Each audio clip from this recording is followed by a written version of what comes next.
자, 이제 유형자산 보유 기간 중에 지출. 뭐 대표적인 게 여러분들 뭐가 있을까요? 대표적인 게. 자, 감가상각 외에 이제 여러분들 추가적으로 이제 아셔야 될 게. 자, 다시 또 요거만 생각하시고 기업 경영활동 볼게요. 건물을 지었어요. 건물을 지었는데 페인트 칠도 하죠. 유치장도 뭐 교체해야 될 것이고, 또 뭐 벽돌도 갈 수도 있고, 무슨 말이냐면 그 건물을 유지하기 위한 지출이 계속 일어난다는 거 제가 지금 말씀드리는 건데, 그 지출을 이제 우리가 회계상에서는 이제 야 이거 뭐 일시적이네. 하나는 또 뭐다? 오 이거 고쳐놓으니까 이거 야 건물이 달라 보여. 그거를 좀 더 다르게 유지하는 거다 지금. 페인트칠이나 벽치나 뭐 전구 바꾸는 거는 그 건물의 기본적인 기능을 유지하는 거잖아요. 그렇죠? 또 이런 경우는 뭐냐면 아예 뭐 시스템 원래는 에어컨 시설이 없었었는데 건물 자체에다가 시스템 에어컨을 설치를 하는 거야. 제가 항상 이제 얘기를 드는 게 제가 미국 유학 갔었을 때는 우리나라의 장애인들을 위한 그 출입구가 따로 국가에서만 법으로 제정돼 앉아 있었어요. 그래서 장애인들이 만약에 공공기관이나 어떤 건물을 들어갈 경우에는 지금이야 사실 여러분들 장애인 출입구가 따로 있어가 들어가잖아요. 전부 다 계단이었어요. 제가 그때 유학 가기 전에는. 근데 미국 갔었을 때는 보면은 전부 다 어떻게? 장애인들 출입구가 다 돼 있었던 거였어요. 그런 식으로 뭐 그런 식의 어떤 것도 있고 아니면은 건물 자체 내에 다른 뭐 공원 시설 하나 만든다든가 무슨 말이냐면은 건물 자체 내에 새롭게 하나 뭐 시설을 만들든 증축을 하든 건물 가치를 증가시키는 거 있잖아요. 그런 효익을 증가시키는 그런 거 우리는 자본적 지출이라고 이거를 원가에 포함시킨다. 이용자산 계정에. 근데 현상을 유지한다. 현상 유지다. 이거는 발생기간 비용으로서 처리한다는 거죠. 경제적 효익을 증가시키는 얘기는 뭐냐면 생산 능력을 증대시키거나 내용서 연장시키거나 원가 절감 품질 향상시키는 경우를 이제 경제 효익을 증가시키는 경우를 보고 이때 발생된 지출은 뭐로 취득 원가에 포함시킨다는 겁니다. 그래서 저는 뭐 보도블럭이나 아니면 장애인 출입구 이런 거 공사하는 것도 자본적 지출에 해당되는 겁니다.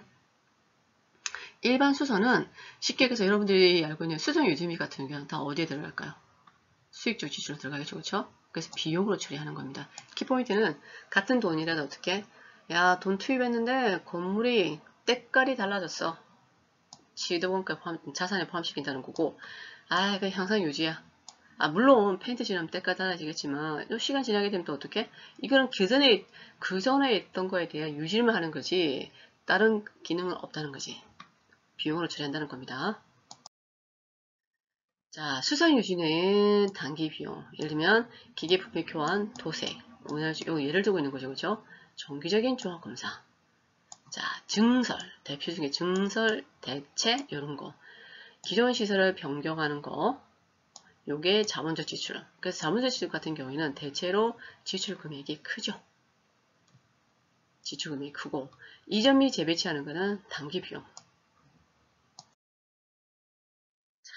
차입원가입니다.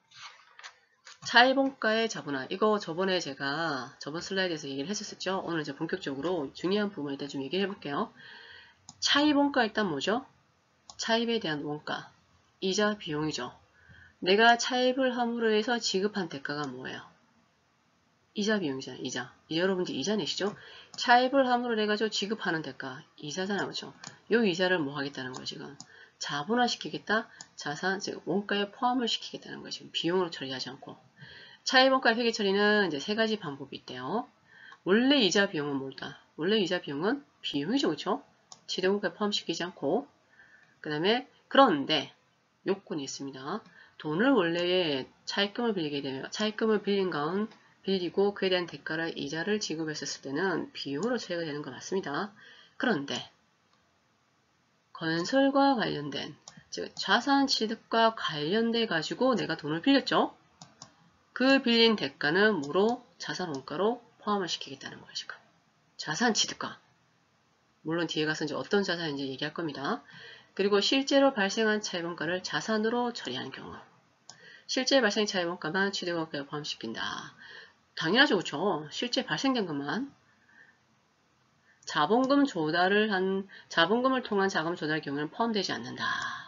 이게 무슨 말이냐면, 아니 같은 어차피 은행에서 돈을 빌리든 내가 주식을 발행해서 주식을 발행해서 그러니까 돈을 조달하든 하나는 차입이고 하나는 자본금이잖아요.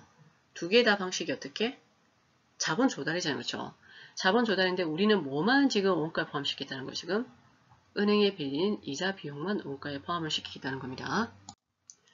차입에 대한 대가, 이자 비용, 즉 차입원가죠. 이 차입원가를 세 가지 방법으로 우리가 이제 회계 처리하는 방법이 있는데 KIFRS는 어떤 방법으로 처리를 한다? KIFRS는 실제로 발생한 차입원가를 자산원가로 처리한다. 이 방법을 처리하고 됩니다. 실제로.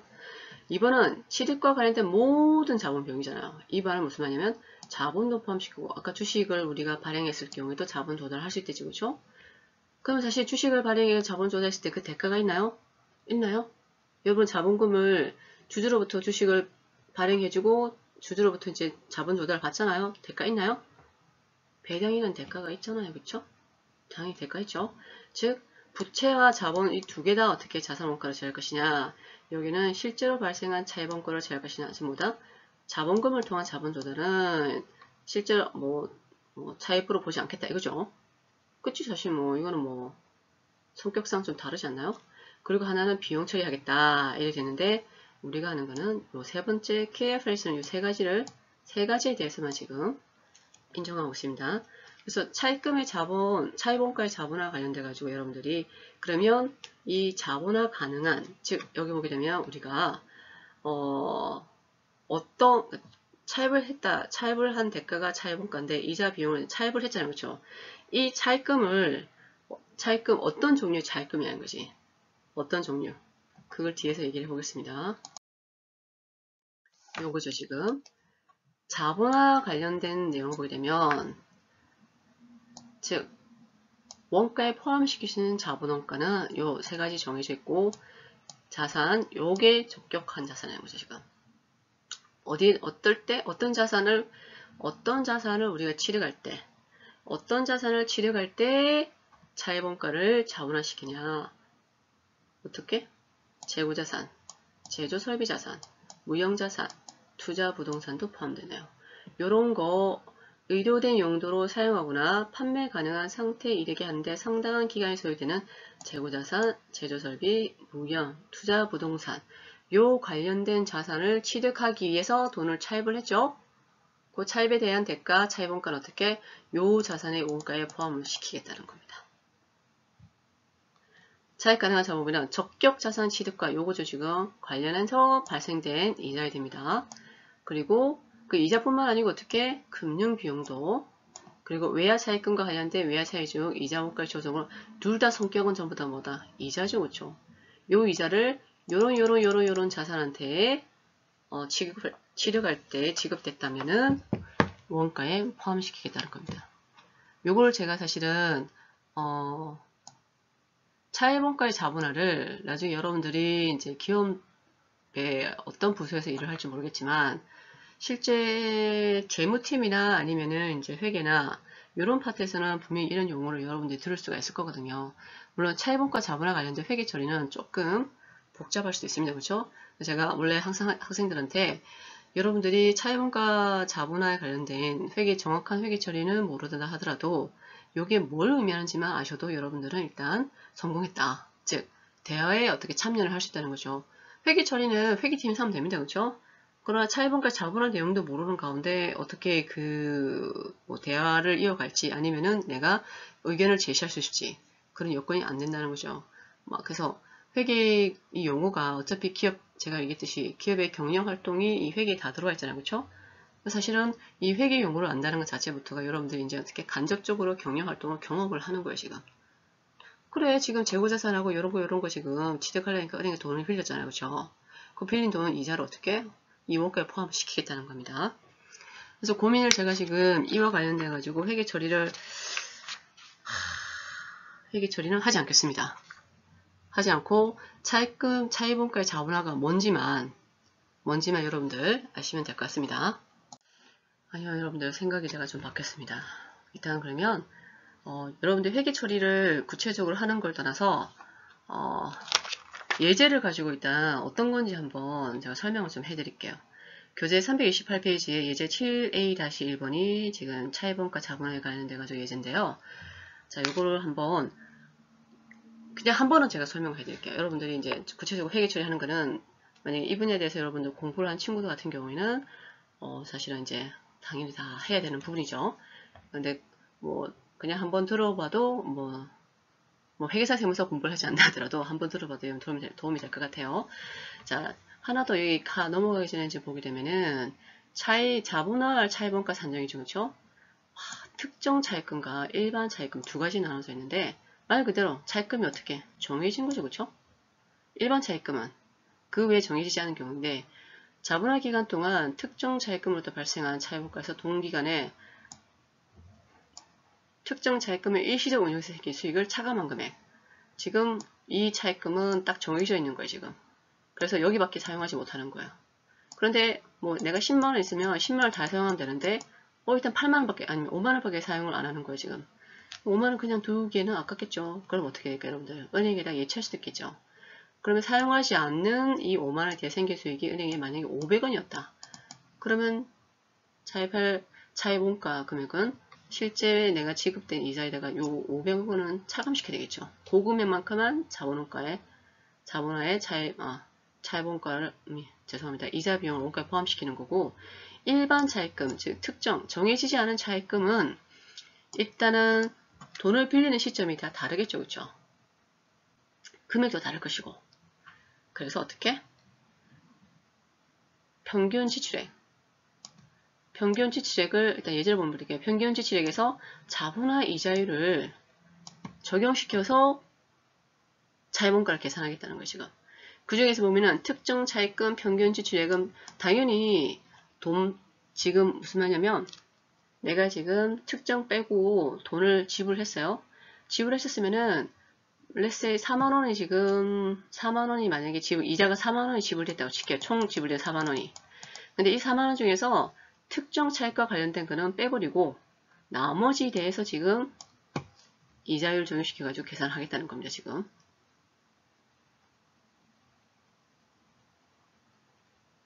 이자가 4만원이 아니고요. 이 자산을 우리가 취득하기 위해서 아니면은 세우기 위해서 지급되는 게 있어요. 건설 계약 같은 경우에는 1년 만에 되는 게 아니죠. 그렇죠? 뭐 3년, 4년이면은 1년 안에 지급된 금액이 있을 것이고 2년 안에 지급된 금액이 있을 것이고 그 얘기를 합니다. 지급된 금액에서 평균적으로 지급된 금액에서 특정 차익과 관련된 그 뺀 거에다가 이자율을 그게 사실 우리가 돈을 빌린 금액이라고 생각하는 거예요. 일반 차익금으로. 그게 이제 차입이자가 될 것이고 차입이자 그것만큼 원가에 포함시킨다는 겁니다. 평균 지출액인 것은 차입원가가 발생되는 순지출액 자본화 이자율은 여러분들은 어떻게 단계에 차입한 원가를 가중평균해서 산정한다. 예제를 보면 이제 적격자산을 했었었는데 다시 볼까요? 재고자산, 제조설비자산, 전력 이게 적격자산입니다. 자본 가능한 차입금 이자 비용 생각하시면 돼요. 그림을 볼게요. 보시게 되면은 일단 적격자산의 취득, 건설 또는 제조와 직접 관련된 차입원가를 우리는 원가에 포함시킵니다. 그렇죠? 요거는 자본화시킨다는 건 원가에 포함시키는 거예요. 이거 외에는 전부 다 뭐 이자 비용으로서 처리하는 겁니다. 근데 차입금 종류도 특정이 있고 일반이 있죠. 그렇죠? 일반 같은 경우에는 내가 지출된 금액에다 이자를 적용시켜서 그 이자만큼 원가에 포함시키는 거고 특정은 즉 여기만 사용되겠죠. 실제 발생한 차입원가에서 차입금을 일시적으로 생긴 투자 요 실제 발생된 이자 있으면 요 이자 있는 데다가 그리고 다 썼으면 상관없는데 특정 차입금 중에서 남은 게 있으면 얘기했듯이 이 특정 차입금 여기밖에 사용할 수 없잖아요. 그렇죠? 그렇다 해서 사용되지 않은 우리 또 자금을 그냥 두기에는 그냥 두는 건 또 아니다. 그렇죠? 그래서 그 차입금을 만약 어디에 투자를 했었으면 투자 수익이 생긴다면 그 투자 수익을 차감한 금액만큼 원가에 포함시킨다는 거지. 흐름을 일단 자 먼저 이자 비용을 할 것이냐 원가에 포함시킬 것이냐 이자 원래 큰 틀은 뭐다? 이자 비용이란 거. 차입원가의 대가가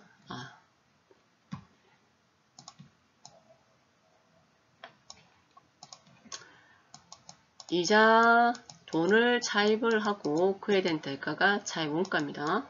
대표적인 게 이자 비용이죠. 그래서 이거를 지금 우리가 이자 비용으로 처리할 것이냐 아니면 원가에 포함시킬 것이냐, 이 차입금이 어디에서 쓰인 애들이다, 요 애들한테 쓰인 애들이면 원가에 포함시킨다는 겁니다. 그런데 차입금도 어떻게 일반하고 특정이 있다는 겁니다. 그걸 구분해서 하는 거고 이자 비용은 그냥 비용으로 처리하면 되는 겁니다. 그래서 자본화할 차입원가 산정을 뭐 특정 차입금.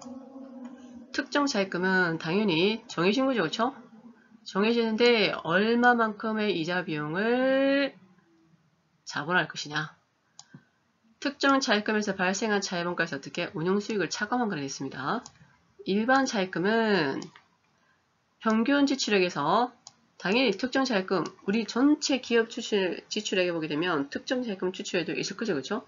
그 지출액을 차감시킨 게다 이자를 적용시킨 만큼 우리가 어떻게 그 이자 비용을 원가에 포함시키겠다는 겁니다. 이렇게 큰 맥락만 여러분들 일단 잡으시고 이자를 이제 문제를 볼게요. 12월에 결산 법인인 금비주는 사옥을 건설하기 위해서 2001년 1월 1일에 창신건설주와 건설계약을 체결했네요. 자, 사옥은 2002년 6월 30일에 준공될 예정이래요. 2001년 1월 1일에 지금 계약을 체결했습니다. 금비주는 사업 건설을 위해서 다음과 같이 지출을 했습니다. 즉, 건물을 짓기 위해서 1월달에 4만원, 7월달에 8만원, 10월달에 6만원, 그 다음 2년 1월일에 7만원, 2002년 6월 30일 완공이 되었네요. 지금 총 지출 금액은 12만원, 18만원, 25만원 되겠네요. 그렇죠? 그런데 이렇게 지출된 금액이 이렇게 된 거죠. 지금 요 지출된 금액 안에 지금 여러분도 어떻게 해요? 특정 차입금에도 있을 것이고 일반 차입에도 들어가 있겠죠. 2001년 회계연도 중 차입금은 다음과 같습니다. 2001년도에 지금 돈 빌린 거예요. 2002년도에는 차입한 금액이 없네요. 1월 1일은 5만원 빌리고 3만원 빌리고 그 다음 3만 5천원 빌렸네요. 지금 2002년 1월 1일에는 3월 1일, 2월 30일 이자율 12%. 차입금에는 뭐다? 특정 차입금을 하죠. 얘는 이 중에서 만원은 뭐다? 9% 이자 조건의 정기예금 이체해서 450원의 이자 수익을 발생했대요. 만원은. 건설비와 시는 일반 차입금이래요. 건설 중인 사옥에 대해서 2001년과 2002년에 자본화할 차입금의 금액을 산출하고 공개를 하시오. 자, 넘어가기 전에 생각을 좀 해야 되겠죠, 여러분들? 그래서 지금 자, 이런 거 뭐 특정 일반 다 따지고 뭐 그런 거 구분하지 말고 돈 빌린 거 지금 얼마야? 총 8만원, 11만 5천원이죠. 그쵸? 이자 얼마야? 각각 적용하면 이자 금액이 나오겠죠. 그쵸? 요 이자 금액이 중요한 거는 원가에 포함되냐 포함되지 않냐가 관건인 거죠. 지금 그게 관건인 거죠. 그냥 다 원가 포함시키면 되죠. 아, 그런데 특정 차입금 뭘 고려해야 된다? 운용수익이 있으면 차감시키고 지급된 원가를 5천원이면 여러분들 5천원이 1년 쓰게 되면 6천원 이자 비용이죠. 그렇죠? 6천원 이자 비용에서 이자 수익이 얼마 발생했어요? 450원. 그래서 얼마만큼만 5,550원만 어떻게? 이자 비용 발생, 순이자 비용이죠. 여기에 어떻게 원가에 포함된다는 거죠. B씨는 볼게요. 지금 3만원에 지금 3천원이죠. 자회본가가 3만5천의 자회본가는 즉 이자 비용은 4,200원. 둘이 발생된 금액이 뭐냐? 자회본가 7,200원이죠. 얘를 다 어떻게 원가에 포함시키냐는 거죠. 내 말은. 지대원가에 7,200원을 따져야 되겠죠. 그렇죠? 7,200원을. 자, 만약에 여러분들이 그냥 그런 거 고려 안 한다면 어떡해? 5만원에 12,600원과 6,000원과 3,000원과 4,200원 13,200원이 원가에 포함되겠네 라고만 어떻게 우리가 차입원가 자본화를 했으니까 간단하게 생각하면 여러분들 그렇게 생각하시면 되겠죠. 그런데 자 이제 하나하나 여러분들이 조심할 사항을 일단 어떤 큰 맥락을 여러분들 아시겠죠. 이렇게 지금 건설을 위해서 돈을 차입을 했잖아요. 그렇죠? 건물을 짓기 위해서 이 차입한 이자 비용은 큰 골자는 뭐예요? 이 건설 원가에 포함시킨다는 겁니다. 큰 골자는. 원가에 포함시킨데 어떻게 이자 그러니까 금액을 어떻게 결정하냐가 관건인 거죠. 지금 금액 결정하니 볼게요. 2001년에 보면은 특정 차입금입니다. 아까 얼마 했어요? 지금 5,550만큼 어떻게 원가 포함시키게 됩니다. 그쵸? 왜? 단기적으로 발생한 이자 비용은 6,000원이고 이자 수익이 다른 운영 수익이 450원 있었기 때문에 특정 차입금 A와 관련된 이자 비용은 5,550원. 요건 그냥 바로 원가에 포함시키는 겁니다. 일반 차입금에 이제 차입할 이자 비용을 일반 차입금 법인의 자본화할 이자 비용입니다. 자본화할 지출액이 지금 평균 지출액 일단 먼저 보여야 되겠죠. 4만원, 8만, 18만원이에요 지금. 18만에서 우리가 가정 평균 지출액 보게 되면 4만원 1년 사용하고 얘는 6개월, 얘는 3개월. 그래서 어떻게? 평균 지출액은 95,000원 나왔어요. 95,000원. 95,000원이고 그리고 일반 차입금에 대한 자본 이자율에서는 B는 얼마? 3만원. C는 35,000원. 차입금 7,200원이죠. 그쵸? 그러면 교수님 5,550원과 7,200원 이거 그냥 바로 요 5,550원과 요 7,200원을 어떻게 그냥 원가 포함시키면 됐다. 그쵸? 라고 우리는 그냥 간단하게 얘기를 하고 싶구나 생각을 좀 해봅시다. 5,550원은 사실은 고려할 게 별로 없습니다. 그쵸? 자, 자본화 이자율이 지금 B 같은 경우에는 10%고 C는 12%죠. 지금 이자율이 다르죠. 그럼 여러분 어떻게 이자율 평균 구한다 생각이 들죠. 그쵸? 총 평균 자본 지금 평균을 구해야 되겠죠. 총 평균 차입총이 얼마 지금 65,000원이죠. 그쵸? 65,000원에 이자 비용 얼마 됐어요? 7,200원이니까 평균 이자 비율 얼마다? 11.08이 나오겠죠. 지금 맞나요? 11.08이죠. 그리고 자본화할 수 있는 일반 차입금 볼게요. 그래서 B의 10%, C의 12%, 우리가 평균 내면 얼마? 11.08%라는 이자율이 나옵니다. 자본화할 수 있는 차입원가는 우리가 평균 지출액이 아까 얼마였었죠? 1년신 평균 지출액이? 즉, 원래 지출액이 지금 얼마다? 95,000원이죠, 지금. 95,000원 가운데 아까 이 지출 중에서 뭘 차감시켜야죠? 이 지출액은 일반하고 특정 차입금 다 포함된 거잖아요. 우리가 일반 차입금의 차입원가를 구하려면 어떻게?